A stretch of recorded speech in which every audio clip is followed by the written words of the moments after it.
उहाँहरूको सरकार टिकिदिँदैन र हामीलाई कहिलेकाहीँ गाह्रो हुन्छ। त्यही भएर सम्माननीय प्रधानमन्त्रीज्यूलाई पनि यसपालि चाहिँ सरकार चाहिँ कम्तीमा पनि केही समयलाई टिकिदिए चाहिँ हामीले समन्वय गर्न पनि सजिलो हुन्छ।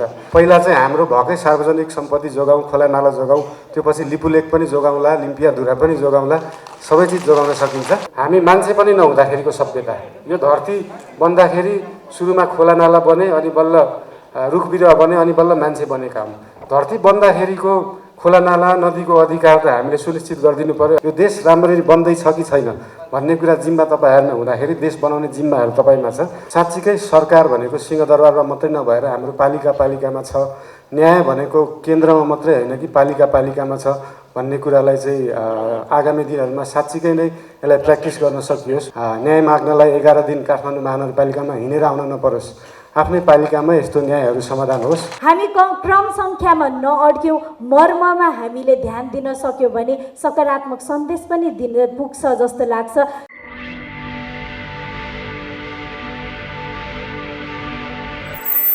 अध्यक्ष, काठमाडौँ महानगरपालिकाको उपप्रमुखज्यू,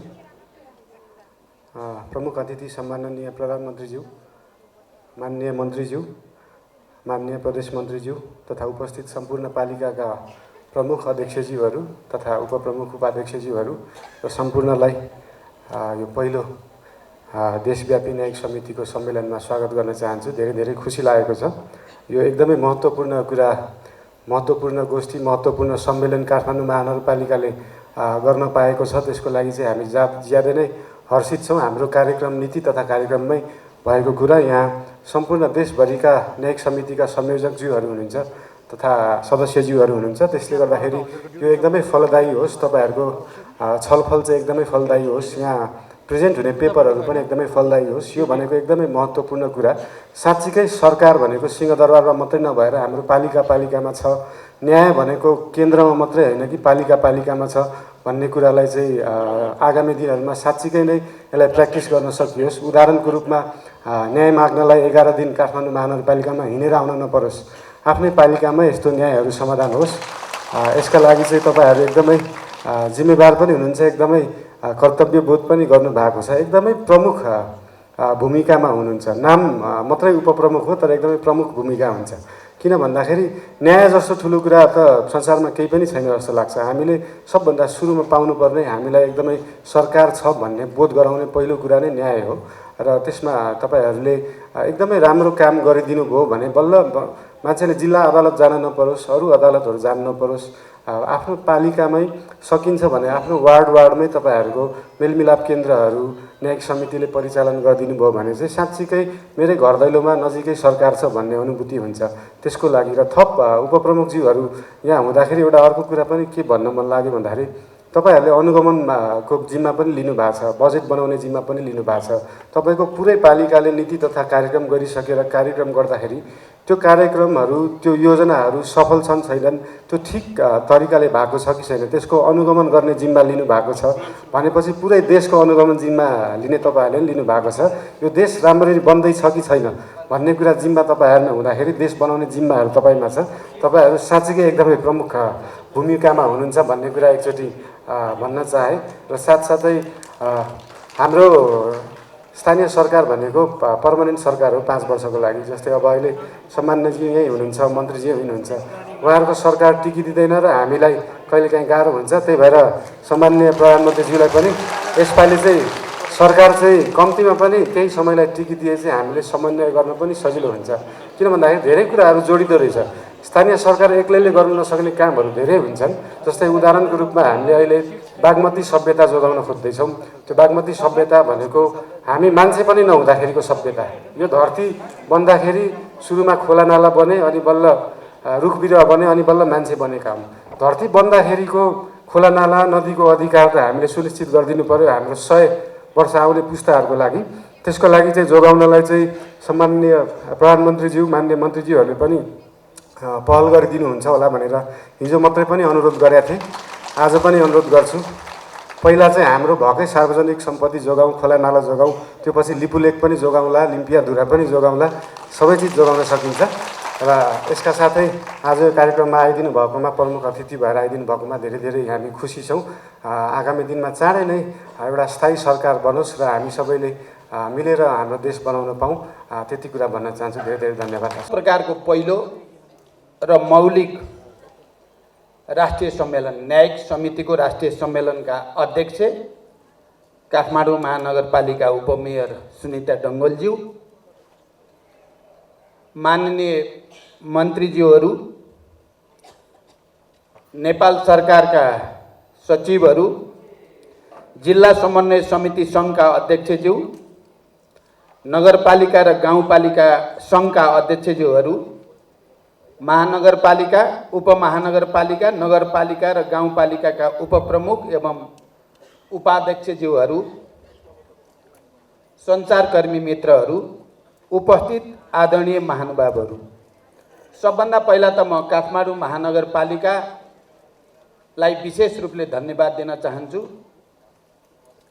यो सम्मेलनको आयोजनाको निम्ति तपाईहरूले बडो सृजनात्मक ढङ्गले विचार गरेर नै यो सम्मेलनको आयोजना गर्नुभएको छ। सुनेताजी सिंहदरबार आएर यो सम्मेलनको बारेमा मलाई जानकारी गराउनु भयो र मलाई निम्ता दिनुभयो। त्यसको लागि काठमाडौँ महानगरपालिका सुनेताजीलाई पनि धन्यवाद भन्न चाहन्छु र यहाँ उपस्थित सम्पूर्ण साथीहरूलाई अभिवादन सहित यो सम्मेलनको सफलताको शुभकामना व्यक्त गर्दछु। र सुरुमै म के भन्न चाहन्छु भने बालेनजीले अघि आफ्नो विषय राख्दै गर्दा सरकारको निरन्तरताको कुरा राख्नुभयो। म के भन्न चाहन्छु भने स्थानीय तहको निर्वाचनपछि हामीले प्रदेश र सङ्घको निर्वाचन गऱ्यौँ।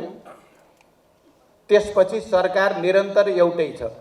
मेरै नेतृत्वमा सरकार छ। मलाई विश्वास छ यो सरकार 5 वर्षसम्म जान्छ। त्यसकारण तपाईँको चिन्ता छ नि फेरि राख्छ कि भन्ने मैले बुझेसम्म त्यस्तो हुँदैन। त्यसमा ढुक्क रहन म भन्न चाहन्छु। आज यो सम्मेलनको उद्घाटन गर्दै गर्दा र तपाईँहरूको अगाडि उभिएर केही कुरा राख्दै गर्दा मलाई विशेष खुसी र गर्वको महसुस भएको छ। सङ्घीय लोकतान्त्रिक गणतन्त्रको र त्यसमा 3 तहको सरकारको परिकल्पना र गाउँ गाउँमा सिंहदरबारको परिकल्पना गर्ने अवसर भनौँ, सपना देख्ने अवसर मलाई प्राप्त भयो।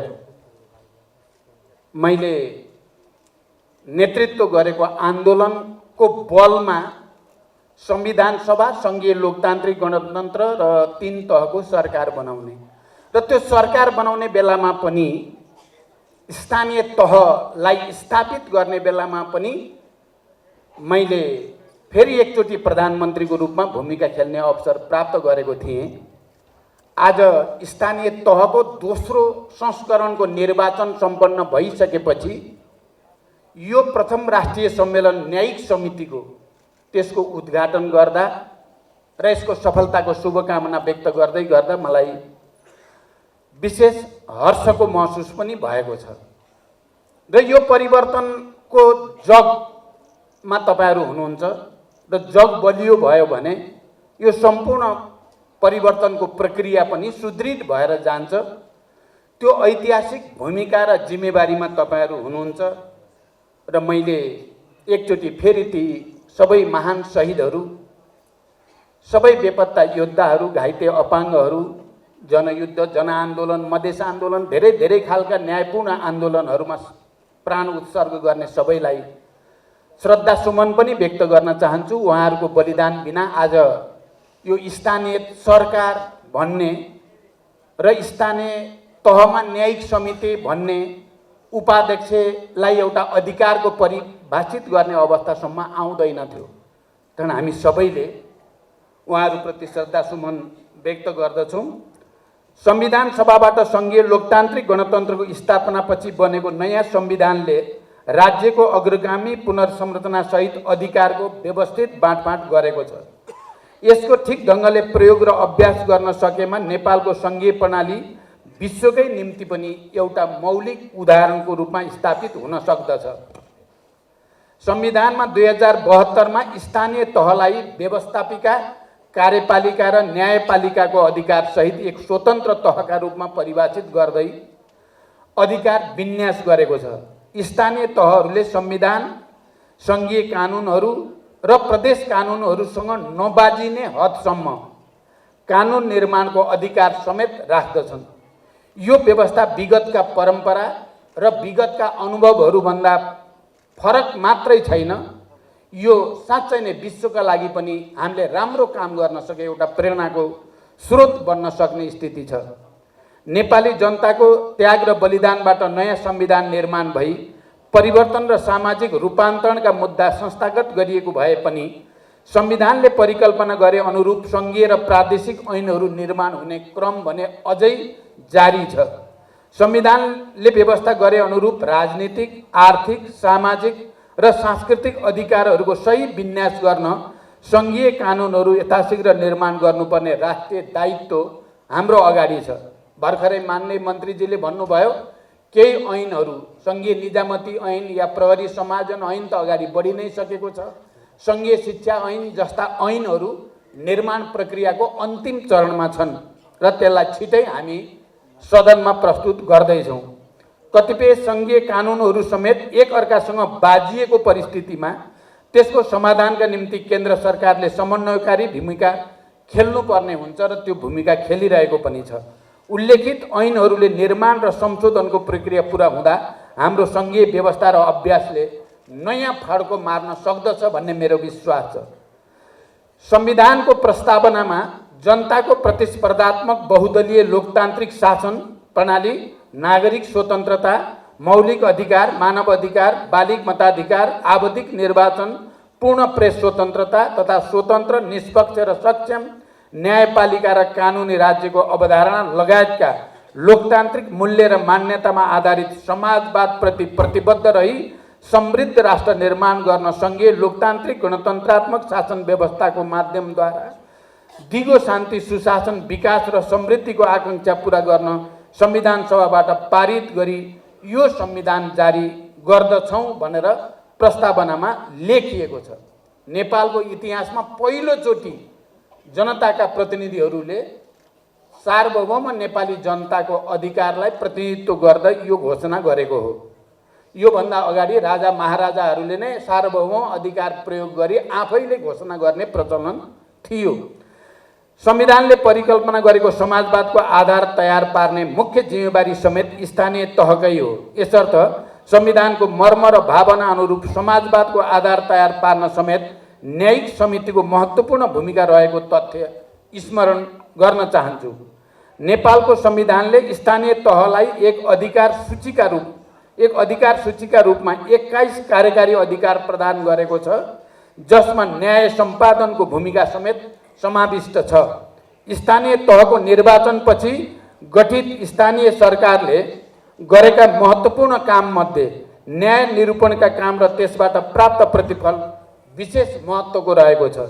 यस अवधिमा 19,000 भन्दा बढी विवादहरू न्यायिक समिति मार्फत समाधान गरिएको तथ्यले नीतिगत र व्यवस्थापकीय पक्ष सुदृढ गरी कार्यक्षमता बढाउँदा न्यायिक समितिले स्थानीय रूपमा रहेका विवादहरूको समाधानका गुणात्मक भूमिका खेल्न सक्दछन् भन्ने कुरालाई प्रष्ट पार्दछ। यसले सङ्घीय प्रणालीप्रति जनविश्वास र अपनत्व बोध गराउनुको साथै संविधानको प्रभावकारी कार्यान्वयनमा समेत योगदान पुर्याउँछ। यसका लागि तपाईहरू सबै धन्यवादको पात्र हुनुभएको छ। नागरिकहरूको मन मस्तिष्कमा सरकार भन्ने बित्तिकै स्थानीय जनप्रतिनिधि र कर्मचारीहरू नै अग्रपङ्क्तिमा आउँछन्। स्थानीय जनप्रतिनिधि, कर्मचारी र सुरक्षा अङ्गको सोच्ने तरिका कस्तो छ, सेवा प्रवाह कति चुस्त दुरुस्त र जनउत्तरदायी छ भन्ने कुराले सरकारको छवि आम नागरिकमा स्थापित हुन जाने हो। यसर्थ राज्यप्रति नागरिकको आत्मीयता र अपनत्व बोधका निम्ति समेत स्थानीय तह र जनप्रतिनिधिहरूले गम्भीर भूमिका खेल्नुपर्ने हुन्छ। नेपालको संविधानले स्थानीय तहमा न्यायिक निरूपणका लागि न्यायिक समितिको व्यवस्था गरेको छ। स्थानीय सरकार सञ्चालन ऐन 2074ले न्यायिक समितिको संरचना र अधिकार क्षेत्र परिभाषित गरेको छ, जस अन्तर्गत स्थानीय तहमा सिर्जना हुने विवादहरूको मेलमिलापको माध्यमबाट समाधान गर्न र स्थानीय तह न्यायिक समितिको क्षेत्राधिकारभित्र भएका विषयमा न्यायिक निरूपण गर्ने मुख्य रहेका छन्। संविधान र कानुनमा व्यवस्था भए अनुसारको क्षेत्राधिकारको सही र वैज्ञानिक कार्यान्वयन गर्न यहाँहरूको भूमिका अत्यन्तै महत्त्वपूर्ण रहन्छ। यसतर्फ समेत म यहाँहरू सबैको अझ गम्भीर रूपले ध्यानाकर्षण गराउन चाहन्छु। नेपाल सरकारले जारी गरेका 16 ऐनहरूमा न्यायिक समितिको भूमिकाबारे व्यवस्था गरिएको छ। न्यायिक समितिहरू मार्फत हुने न्याय निरूपणले सेवाग्राहीको आर्थिक भारबाट मुक्त हुने, मेलमिलापका माध्यमबाट समस्याको समाधान खोज्नुले सामाजिक एकता र सद्भाव वृद्धि हुने, पुस्तौँसम्म व्यक्तिगत एवं पारिवारिक रिसराग र कलह रहने परम्परागत मनोविज्ञानमा कमी आउने, सेवाग्राहीले शीघ्र र झन्झटमुक्त न्याय प्राप्त गर्ने अवस्था आउन जान्छ। स्थानीय सरकारसँग नागरिक खुसी भएका केही क्षेत्रमध्ये न्याय निरूपणको क्षेत्र पनि एउटा प्रमुख क्षेत्र हो। तसर्थ यसको संस्थागत र संरचनागत विकास, साधन स्रोतको व्यवस्थापन, जनशक्ति व्यवस्थापन र क्षमता अभिवृद्धिमा केन्द्र सरकारले विशेष ध्यान दिनेछ।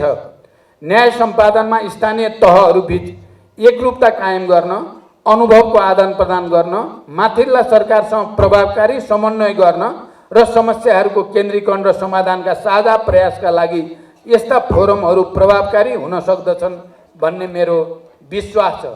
आगामी दिनमा समेत यस्ता फोरमहरूले सचेतना र क्षमता अभिवृद्धिका क्षेत्रमा विभिन्न रचनात्मक कार्यक्रमहरू समेत आयोजना गरी स्थानीय तह र न्यायिक समितिप्रति जनविश्वास बढाउन थप भूमिका खेल्नेछन्। आयोजना गर्नका लागि सुरुको दिनमा परिकल्पना गरेदेखि आजसम्म निरन्तर साथ, सहयोग अनि सदा सहायता देखाउनुभएका काठमाडौँ महानगरपालिकाका प्रमुख श्री बालेन्द्र शाहज्यू, यसै गरी उपत्यकाका नगरपालिकाहरूबाट प्रमुखज्यूहरू उपस्थित हुनुहुन्छ, त्यसै गरी अध्यक्षज्यूहरू पनि उपस्थित हुनुहुन्छ, देशैबाट पनि विभिन्न पालिकाबाट पाल्नुभएका प्रमुखज्यूहरू, यसै गरी नेपाल नगरपालिका सङ्घका अध्यक्ष श्री भीम ढुङ्गानाज्यू, त्यसै गरी जिल्ला समन्वय समितिका प्रमुख राजन महत्याज्यू, उहाँलाई मैले अघि सँगै देखिरहेकी थिएँ, र यसै गरी न्यायिक समिति र न्यायिक समितिको यो राष्ट्रिय सम्मेलनमा सहभागी हुनुभएका देशैभरिबाट महानगरपालिका, उपमहानगरपालिका, नगरपालिका, गाउँपालिकाहरूका न्यायिक समितिका संयोजक, उपाध्यक्षज्यूहरू, उपप्रमुखज्यूहरू र सँगसँगै आज यो कार्यक्रमलाई हामी जनप्रतिनिधिहरूले परिकल्पना गर्ने हो, निर्देशन दिने हो, तर त्यसलाई मूर्त रूप दिनका लागि कर्मचारीको पनि उत्तिकै महत्त्वपूर्ण भूमिका हुन्छ।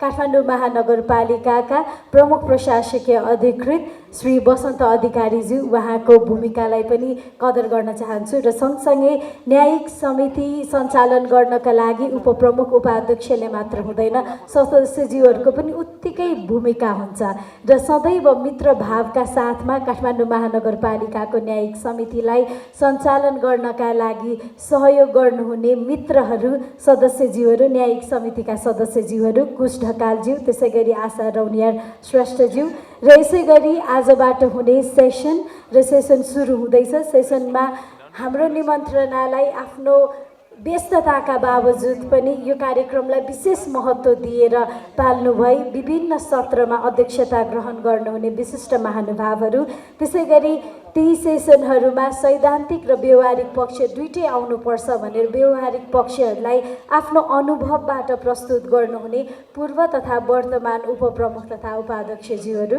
र यसै गरी कार्यपत्र प्रस्तोता, टिप्पणीकर्ता र सँगसँगै सम्पूर्ण प्रतिनिधिज्यूहरू, काठमाडौँ महानगरपालिकाका जनप्रतिनिधिज्यूहरू, सहरी योजना आयोगका उपाध्यक्षज्यू, सदस्यज्यूहरू, सल्लाहकारज्यूहरू, विज्ञ महानुभावहरू, सहभागी प्रतिनिधिज्यूहरू, कर्मचारी, त्यसै गरी सुरक्षाकर्मी एवं पत्रकार साथीहरू, यहाँहरू सबैजनालाई पुनः एकपटक यो कार्यक्रम सफल बनाउनका लागि उपस्थित हुनुभएकोमा धेरै धेरै धन्यवाद। यो हौसलाका लागि धेरै धेरै धन्यवाद दिँदै पुनः एकपटक नमस्कार छ।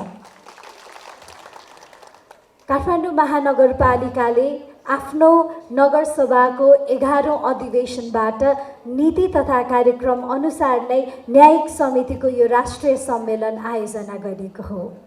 स्थानीय तहमा रहेका न्यायिक समितिहरू बीच भएका न्याय सम्पादनका क्रममा भएका तीता मीठा अनुभवहरू र सँगसँगै असल अभ्यासहरू, सफल उदाहरणहरू आदान प्रदान गरिनुपर्छ र त्यो गर्नका लागि पनि यो सम्मेलन आयोजना गरेका हौँ।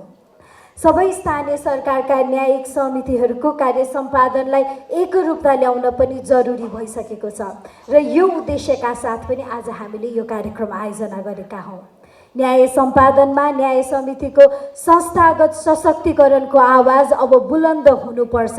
त्यो आवाज बुलन्द गर्ने उद्देश्यले पनि आज यो कार्यक्रम हामी सबैजनाले आयोजना गरेका हौँ। हामी सबैजनाको सहभागिता पनि त्यसैको लागि पनि रहेको छ। न्यायिक समितिका लागि प्रचलित कानुनहरू बनेका छन् र ती प्रचलित कानुनहरूमा न्यायिक अधिकार भने न्यून छ र सङ्कीर्ण पनि छ। कति धेरै उपलब्ध भएका अधिकारहरू दोहोरो जिम्मेवारीमा परेको छ र स्पष्ट पनि छैन। के गर्ने कसो गर्ने भन्ने अन्योल काठमाडौँ महानगरपालिकादेखि लिएर देशैभरिको पालिकामा यो अन्योलता पनि छ। र त्यति मात्र होइन, विगतमा स्थानीय निकायलाई दिएको अधिकारबाट पनि न्यायिक समितिलाई दिएको न्यायिक अधिकार भने कटौती भएको छ, अझै साँघुरो हुँदै पनि गएको छ। यो यथार्थ पनि हामीमा छ र मुलुकको शासकीय संरचना सङ्घीय प्रणालीमा गएको यो तथ्यको मर्मलाई बुझेर पनि स्थानीय विवाद निरूपणमा न्यायिक अधिकार अपेक्षित रूपमा निक्षेपित भने हुन सकेको छैन र यो सबै कुराहरूलाई ध्यान गरेर सम्बोधन गर्नैकै लागि भनेर राष्ट्रिय सम्मेलनको आवश्यकता पनि भएको हो। देशभरिकै 753 वटाको स्थानीय तहमा रहेको न्यायिक समितिको तर्फबाट संयोजक वा सदस्यज्यूहरूको सहभागिता रहने गरी आयोजना गरेको यो सम्मेलनमा भने विशेष गरी हामी अरू विभिन्न विषयमा छलफल अरू बेला गरिरहेका हुन्छौँ। न्यायिक समितिले अलि धेरै कोठा नपाएको पनि अवस्था छ। त्यसकारण हामी यो 2 दिनमा अरू यत्र तत्र सर्वत्र विभिन्न विषयवस्तुमा कुरा गर्नु त छँदैछ, तर छरिएर होइन, हामी न्यायिक समितिकै विषयमा न्यायिक समितिको काम कर्तव्यसँग जोडिएर नै छलफल गर्नेछौँ। यो कार्यक्रम न्यायिक समितिसँग नै सम्बन्धित पनि छ। आज र भोलि गरी सञ्चालन हुने यो सम्मेलनमा भने न्यायिक समितिको अवधारणा के का लागि के हो भन्ने WH क्वेसनदेखि लिएर हामीले गर्ने मिलापत्र र निर्णय कार्यान्वयनसम्मका विषयहरूमा केन्द्रित हुनेछन्। र त्यसै गरी यति मात्र नभएर न्याय सम्पादनमा न्यायिक समितिको क्षेत्राधिकार, यसको प्रचलन, स्थानीय विवादको समाधानमा मेलमिलाप प्रक्रिया र मेलमिलाप प्रक्रियाको प्रवर्धन, त्यति मात्र नभएर न्यायिक समितिले गर्ने न्यायिक निर्णय र यसका लागि अनिवार्य रूपमा पालना गर्नुपर्ने प्रक्रियाहरू, न्यायिक समिति मार्फत भएका मिलापत्र र निर्णयको प्रभावकारी कार्यान्वयन, धेरैको गुनासो कार्यान्वयनमा छ र कार्यान्वयनका बारेमा प्रभावकारी कार्यान्वयन सुनिश्चित गर्नका लागि पनि आवश्यक संस्थागत प्रवर्धन र त्यसै गरी गर्नुपर्ने कार्यहरूका सम्बन्धमा भने कार्यपत्रहरू प्रस्तुत हुनेछन्। टोटलमा आज र भोलि गरेर 5 वटा कार्यपत्र हामीसँगै जोडिएको विषयमा कार्यपत्र प्रस्तुत हुनेछ। सम्मेलनमा पेश हुने कार्यपत्रहरूमा केन्द्रित भएर हामी आज सुन्नेछौँ। भोलि पनि पहिलो र दोस्रो 2 वटा सत्र भोलि पनि सुन्नेछौँ र सुनिसकेपछि धेरै मनमा प्रश्नहरू पनि हुन्छन्, जिज्ञासाहरू हुन्छन्, भन्नै पर्ने कुराहरू पनि हुन्छन्, यो कुरा त सम्बोधन गर्नै पर्छ भन्ने थुप्रै कुराहरू हुन्छन् र ती कुराहरूलाई भने समूहगत रूपमा छलफल गरी प्रस्तुत गर्ने कार्यक्रम पनि तय गरेको छ, जसले गर्दा त्यो समूहगत छलफलमा भने सबैजनाले बोल्ने समय नपाए पनि सबैको आवाज त्यो छलफलबाट आउनेछ भन्ने विश्वास लिएका छौँ। समूहगत छलफलमा महत्त्वपूर्ण निष्कर्ष आउनेछ भन्ने कुरामा पनि हामी आशावादी छौँ। सम्मेलनले न्यायिक समितिको काम कारबाहीलाई थप प्रभावकारी बनाई न्यायमा सर्वसाधारणको पहुँच वृद्धिमा पनि योगदान पुर्याउनेछ भन्ने पनि अपेक्षा लिएको छ। यसको साथसाथै प्रमुख सवाल, दिशानिर्देशन गर्नुपर्ने विषयहरू, समितिको क्षमता विकास, आपसी समन्वय, सम्बन्ध, सञ्चार र सहकार्यका कार्यक्रमहरूलाई पनि निरन्तर रूपमा अगाडि बढाइरहनका लागि पनि हामीले संस्थागत संरचनाको आवश्यकता भएको कुरा महसुस गरेका छौँ र संस्थागत संरचनाको अवधारणा पनि अघि सारेका छौँ र देशभरि न्यायिक समितिले दिशानिर्देशन गर्ने गरी यो उद्देश्यका साथ भने न्यायिक समिति काठमाडौँ घोषणा समेत हामीले जारी गर्नेछ र त्यसबाट भने न्याय सम्पादन तथा स्थानीय विवाद निरूपणमा निकै सहयोग पुग्ने पनि हामीले अपेक्षा लिएका छौँ। सम्मेलनमा उपस्थित हुनुभएका सम्पूर्ण महानुभावहरू, प्रस्तुत भएका सबै कार्यपत्र, छलफलका क्रममा आएका विषयवस्तुहरू, त्यहाँ आएका धारणाहरू, कार्यपत्रले निकालेका निचोड र त्यति मात्र होइन, न्यायिक समितिको घोषणा र सँगसँगै न्यायिक समितिको काठमाडौँ घोषणा, सम्मेलन सम्बन्ध तस्बिरहरूदेखि लिएर अन्य सन्दर्भका सामग्रीहरू समेटेर न्यायिक समिति राष्ट्रिय सम्मेलन दिग्दर्शन समेत हामीले प्रकाशन गर्ने गरी सबै स्थानीय तहमा पठाउने गरी योजना पनि यस सम्मेलनमा प्रस्तुत गर्न चाहन्छौँ। यसैगरी सबै न्यायिक समितिबाट सम्पादन हुने न्यायिकसँग सम्बन्धित काम कारबाही यस सम्मेलनबाट जब छिटो, छरितो, प्रभावकारी, सर्वसुलभ र जनोत्तरदायी हुन सक्छ तब मात्र यस सम्मेलनको महत्त्व झल्किन्छ। यो आज र भोलिको कार्यक्रमले होइन, यो 5 वर्षको अवधिले यो सम्मेलनको महत्त्व झल्काउँछ र काठमाडौँ महानगरपालिकाको यो पवित्र उद्देश्य पनि तब मात्र पुरा हुन्छ। त्यसकारण यो सम्मेलन पश्चात घर जाँदाखेरि हजुरहरूले बोक्नु भएको ब्यागमा थुप्रै ऊर्जा बोकेर पनि जानुहुनेछ भन्ने अपेक्षा लिएका छौँ, थुप्रै सकारात्मक सोच पनि लिएर जानुहुनेछ भन्ने पनि अपेक्षा लिएका छौँ र हामीले उठाउनु पर्ने आवाजहरू, जुन तिनै तहको सरकारले सुन्नुपर्ने आवाजहरू यतै छोडेर हामीले केन्द्रसम्म पुर्याउने पनि प्रयास गर्नेछौँ। र सँगै केही आफ्नो अनुभव पनि राख्न चाहे।